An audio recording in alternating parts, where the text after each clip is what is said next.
Revelation 2435. From the 3rd of August 1942. Formulation of the thought.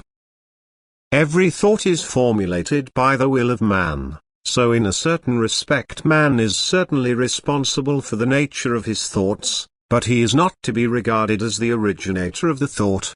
The thought is first transmitted to him, not that it arises through him himself. It is only that man first gives the thoughts that come to him the expression that usually corresponds to his nature.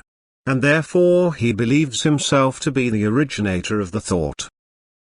It is true that he also determines which thought material can be imparted to him, because this is decided by his will, because the will can just as well refuse to guide the thought material coming to it to the brain and therefore to let it come to man's consciousness.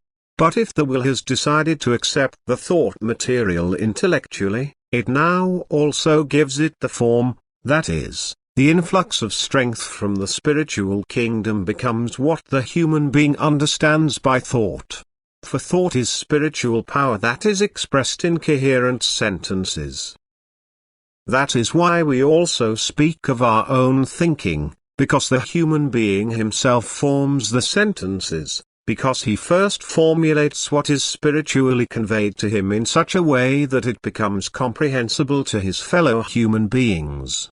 And this formulation of thought corresponds to his nature. It will always be as the human being himself considers it generally comprehensible, because he would like to pass on what he has received and seeks the most suitable form for this.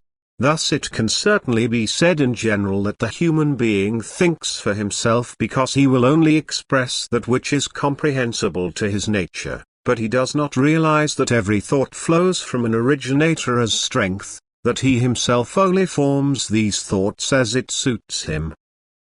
This formulation is again an activity of the brain, that is making use of the vitality that is given to every human being.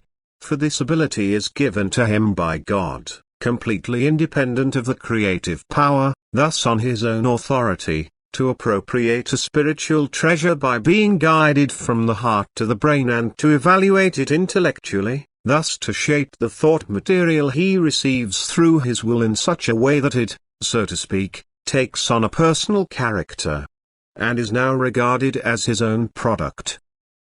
Amen.